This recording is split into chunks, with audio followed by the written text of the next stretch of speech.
Hey guys, it's time for a haul video. I have not done a haul video for a little while, and it's funny, every time I go to say the word haul, it feels like it's coming out like haul. So I'm not editing. Nope. Let's keep going. So some of the items that I have purchased were really inexpensive, and some of them were not so inexpensive. So I'll show you exactly what it was that I purchased and tell you a story or two behind a couple of them.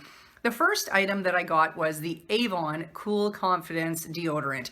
And as most of you who watch me know, Avon is my #1 deodorant. I went home for Christmas and I didn't have any deodorant. Oh my God. Thank God my mom had a couple in there that she had not even opened. So I was using those, but I found, I need my stuff back. I don't quite feel as confident as when I have my Avon deodorant.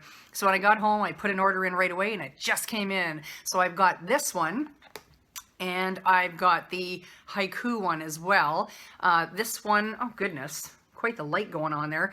This one is my absolute favorite. It just smells really good. But I just find that the roll-ons work really, really well for me, and I never have any problems with like bad smell or wetness or anything like that when I use them. I love them. The second thing that I purchased was stinking expensive. This is the Estee Lauder Enlighten. This is the dark spot correcting night serum, and I love this stuff.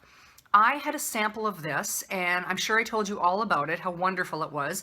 It literally lightened the pigmentation spots on my face by probably 30%.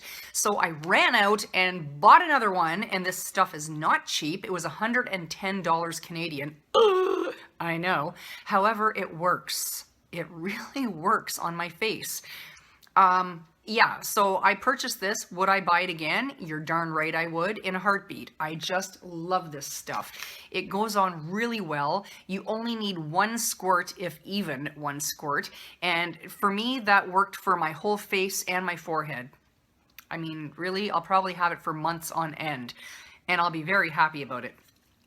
The next thing that I picked up was at the airport in Toronto. This was the Pink Cool and Bright scent. And I really like the pink one. The pink one. I like the one that came in the color pink, but this one was just, it's literally, like it says, it's cool and bright and fresh, and I really love it. So now I have a little bit of the pink colored one, and I have this one.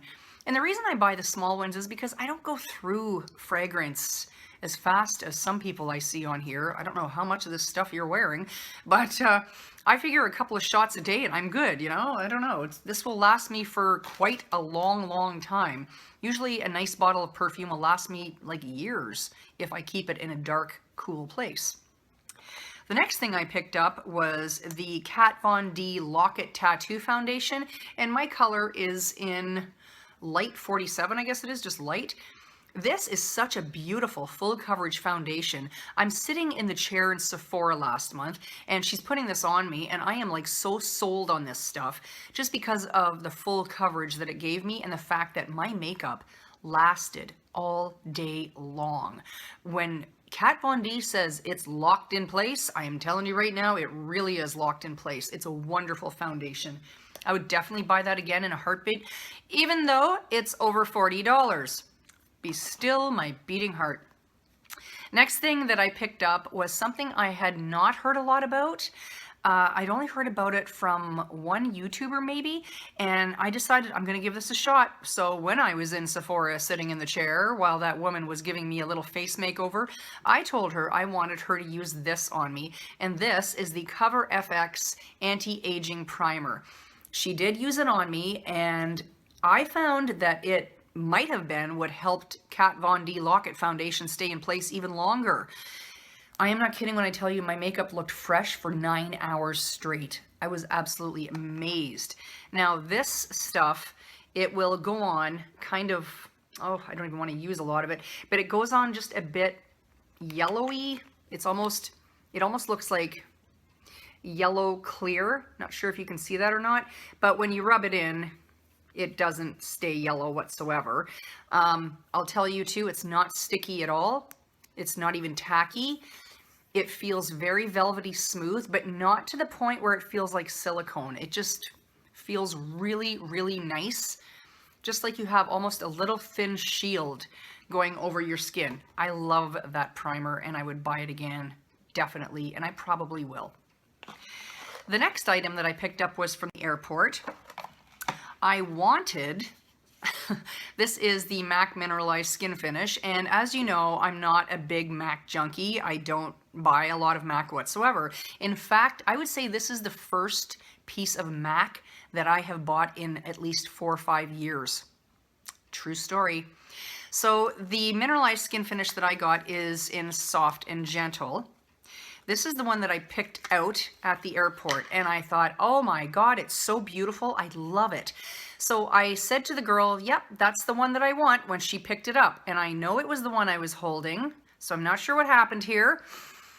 So I said, Soft and Gentle, I really like it, blah, blah, blah. So she said, okay. And I was pretty sure she picked up that one and put it in the bag and sent me home with it.